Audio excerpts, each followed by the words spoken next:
Yay Networks. Hey everybody. What up, y'all? Welcome back to This Is Live. Heather and Cornelius.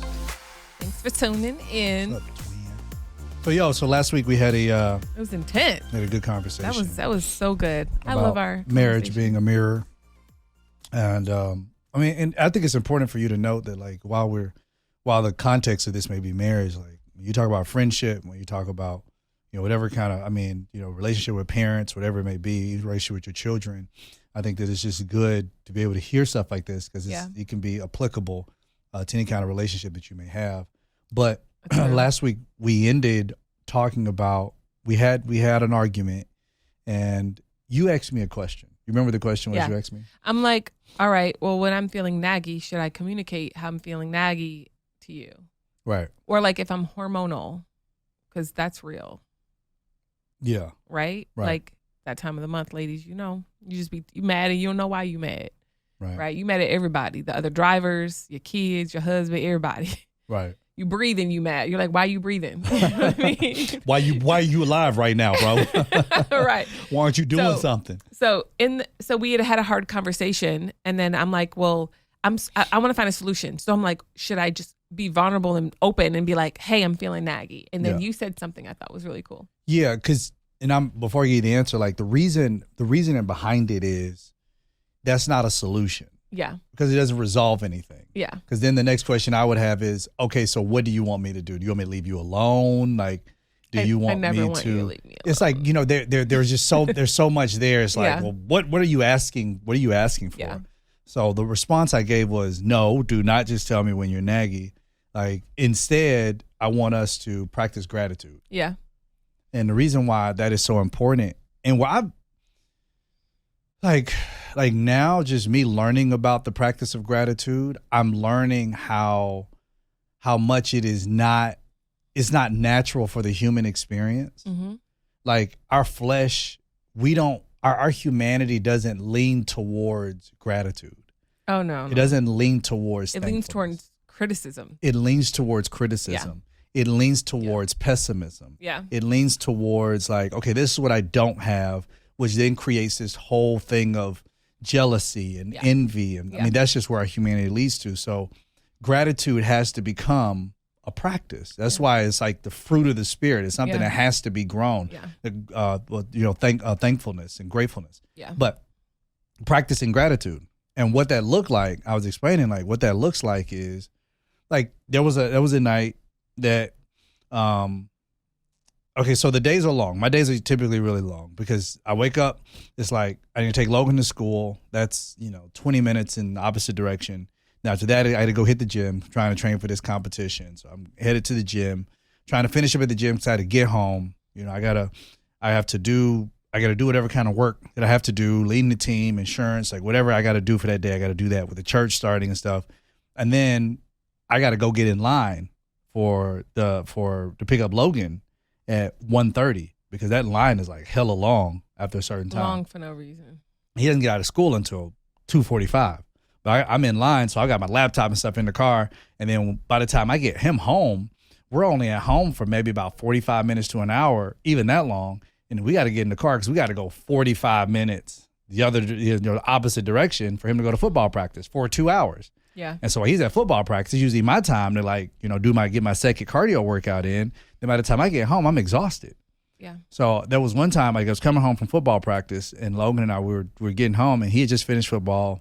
I finished my second workout and walked in the house and I was like, dang, like I'm hungry. Yeah. And I'm like, hey, like I was walking in the kitchen. I was like, hey, ain't nothing here. Wasn't I sick that day? Well, no, you had been sick for maybe about 4 or 5 days. Yeah. And so I walked in the kitchen. I was like, dang, ain't nothing. Like ain't a grain of rice on the stove, like nothing. Yeah. And so in that moment, I had to stop. I had to say, even out loud, because gratitude is a practice. I had to say, you know what? I'm thankful, number one, God, that I have a wife. I'm thankful that she thought enough that there is food in the fridge. Yeah. I'm thankful that you have given me, like, I'm thankful that, I have the wisdom and I know how to cook. Yeah. I'm thankful that, So then Logan came right in the kitchen and he was like, dang, Dad. He's like, what are we going to eat? And I'm like, don't worry about it, bro. I said, I'm going to fix us some, making some tacos or something. I said, you get some nachos. And he was like, oh, that sounds really good. I'm going to go upstairs and get a shower and come back down. And so I was down there, I was cooking. Then by the time I came back up, I'm like, hey, babe, like, what's going on? But like in that moment, if this would have been any other time, years ago, it would have been an argument. I came upstairs like, yo, like you wasn't thinking about me, because that's usually what it comes to. You weren't thinking about me. You didn't care enough to do this. You didn't. But the whole point of that was like, really practicing gratitude and saying, no, there are things I can be grateful for. Yeah. And now that I'm practicing gratitude, it helps me to not be naggy or critical. Yeah. You know what I mean? Yeah. No, that's real. That's real. I think. And then I remember that day I felt even bad. I'm like, dang, I know he's hungry. I know he's starving. But sometimes you're picking up food. So I was like, he's probably going to pick up food on his way here because he knows I'm sick. Didn't pick up a thing. Right. And then when I got here and I heard you moving in the kitchen, I was like, crap, he didn't. Nope, I should have asked. So even just not being assuming in those moments, you know what I mean? But instead be like, hey, do I need to order some food? What do I need to do? You know what I mean? But see, like, you're human. Of course. And you wouldn't have known. Yeah. Like, and then here's the thing. I know you're my wife, but I'm still a grown man. Like, I mean, I can get in the kitchen and cook me something. Like, you should be able to lay in the bed, enjoy your shows, and like heal and do what you got. Like, you should be able to enjoy that. Of course. And then I can't always have the expectation that like, oh, she gonna have me something cooked.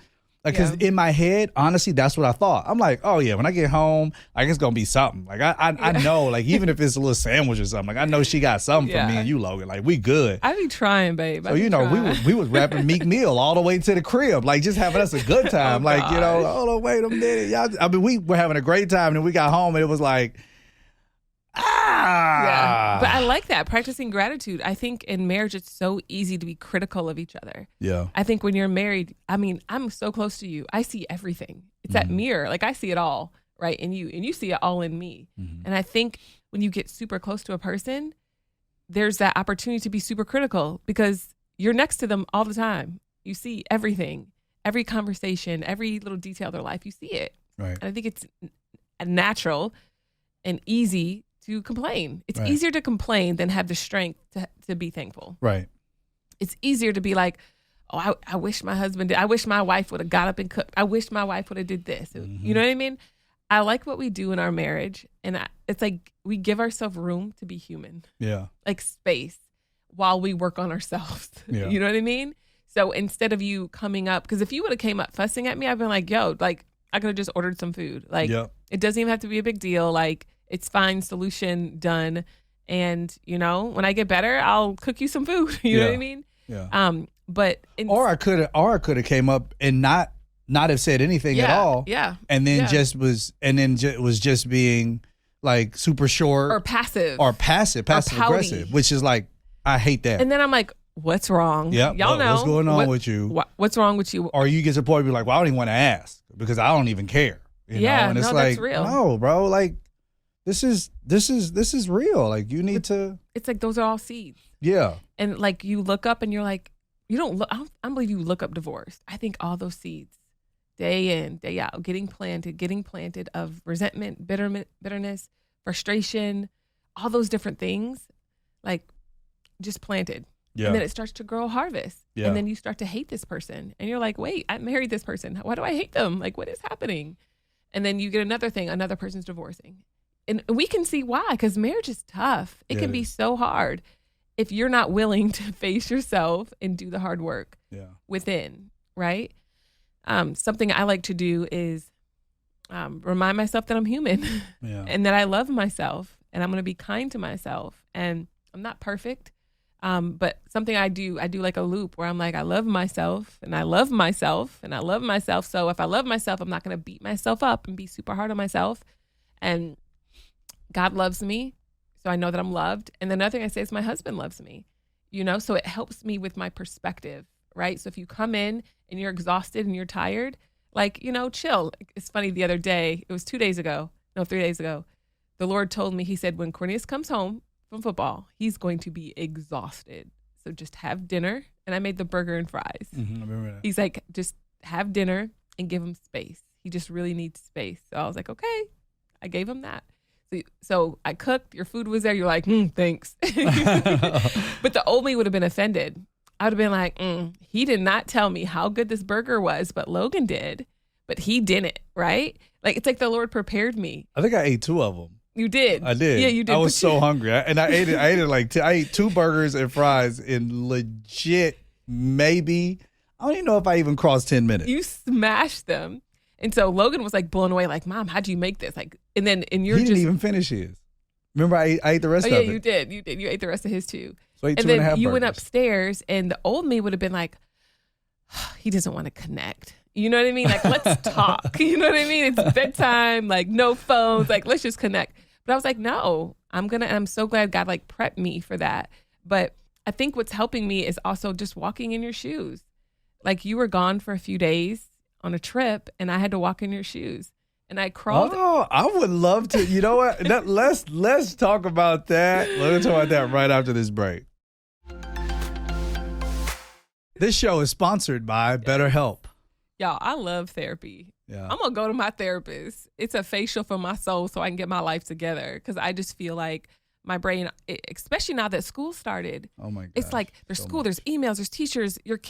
One of our kids wants to be involved in every single activity you could think of under the sun. He is running us, and I blame you for that. But that's why I need therapy, because I'm blaming people, right? But that's the beauty in BetterHelp. I like that they have online therapy, that you can connect with somebody and you can really work through your trauma. Yeah. You get matched with them.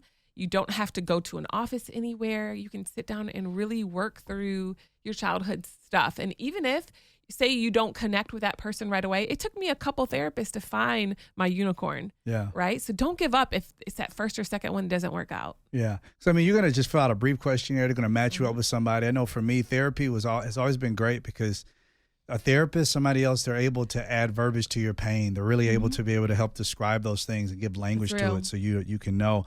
But get a break from your thoughts, and do that with BetterHelp. Visit BetterHelp.com/Lindsay's today to get 10% off your first month. That's BetterHelp, HELP.com/Lindsay's, LINDSEYS. Y'all, that's 10% off. Like, do it right now. So contact BetterHelp, HELP.com/Lindsay's, LINDSEYS. All right, so we're back, and like she said, so I was gone. I flew up to go be with one of my homies who, unfortunately, I was going through a divorce, and I just wanted to be there with him on the day that they signed divorce papers. So I think compassion is more than just saying, let me see how you feel. Compassion is saying, let me sit with you while you feel this. So I wanted to be there with him in that moment. It was amazing. While he did that. But I was gone, which Struggle meant was real. that somebody else had to kind of pick up some slack. So could you talk about that experience of being in each other's shoes? My husband's Superman. He is. You're Superman. I'm like, how does he get work done? Like, I know you have so much work and so much on your plate. I'm like, how do you do this all? So many meetings. Like, so, I was taking the kids to school and trying to rush back and trade. You know, my mornings, like this morning, I had to take the kids to school, and I was super stressed, and I took a loss in the stock market because I forced a trade. I shouldn't have, but I was trying to do my usual morning routine, right? And I was frustrated, and then I'm rushing the kids to school, then I'm still rushing to my own meetings, and I'm trying to finish everything, and then rush up to the school to grab Logan at 1:30, and then rush here and rush there, and then go to practice. And I'm like delusional by bedtime. I'm like, I don't have anything left. So I think just walking in your shoes helped me to be empathetic. You sent me a text message. You said, yeah, so when you coming home? I was like, wait, have you not had dinner every single night since? Like, oh, yeah, I have. I'm like, so now you see. Every night, I'm like, he's going to have a full dinner that's like seasoned with love.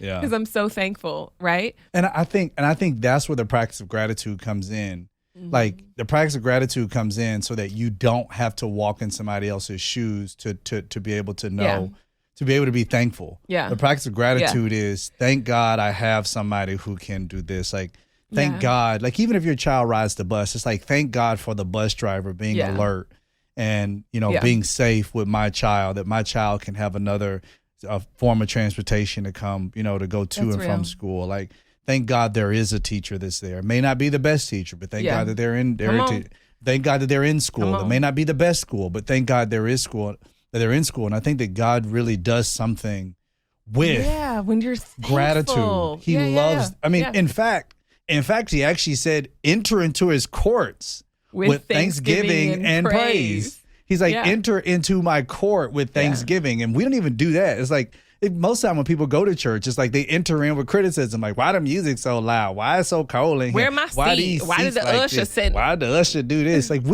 gratitude is not normal for our human experience. Preach. So it has to be a practice where, and if you're not careful, I thought about this earlier. If you're not careful, like this is not just applicable to marriage, but even like the job, because you were giving an example earlier about how, you get married and you do this and all of a sudden it leads up to divorce, you get bitter and all that kind of stuff. The same way, like, you get your job, you get this job. And remember when that you pray for. You prayed for. You prayed for the job. You prayed, you believed God for it, and now you got it. And now you got the job, right? And then it's like 6 months later, after you got the job, now it's like, I hate this job. And that's because you took no time to be grateful for the fact that you have a job when so many people don't. Preach. And you may not be able to travel and do everything else, but thank God you can pay your bills because so many people right now can't pay their bills. Yeah. Inflation is real. Like, thank God you can buy groceries because some people can't afford groceries. Some people they're choosing between, groceries and a light bill. That's so you don't have that. Yeah. And it's like taking that time to step back and just be grateful. Like, God, maybe I don't have the best car, but thank God I got a car. God, I may not have a car, but thank I got the bus. Like, it's taking that time to be grateful. And it opens up your capacity for more. I feel like, right? It does. Like, think about your child. Like, if our kids complained all the time, would we take them? I'll take stuff away from them. Exactly. I'm like, no, give me that then. You ain't grateful, give me that. Exactly. And I wonder how God thinks towards us when all we do is complain about all of our answered prayers. He's like, you sat and fasted for that man and prayed for that man and believed for that man. Not just that man, that job, that situation, that family, that open door, that breakthrough. And you got it. And all you do is complain. Yeah. And if you just sat down and be grateful, like. Yeah. Like maybe you don't have the perfect marriage, and guess what? Nobody freaking does. Y'all, it's an illusion. Instagram is an illusion. Fake. It's all a lie. Illusion. Like they take pictures, put their phone down, and they're mad at each other. Apostle Drake actually said that. He has a song called "Emotionless." Oh my God! And he actually said that. Apostle it was like Drake.